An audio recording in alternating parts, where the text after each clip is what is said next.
तो भाइयों अभी गजब हो गया।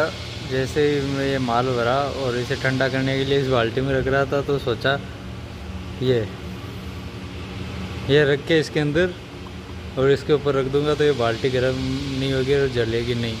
तो ये इसके यहाँ पर निकल गया। तो ये देखो, अब इसके अंदर उपाय क्या किया, ये ग्रीस और ये यहाँ पर ऐसे लगा दिया। तो अब ये क्या है, फूटी हुई है बाल्टी, जो पानी निकल रहा है, ये ग्रीस ऐसे इसके अंदर लगा दिया। तो ऐसी कभी आपके साथ भी हो तो ये ट्राई ज़रूर करें।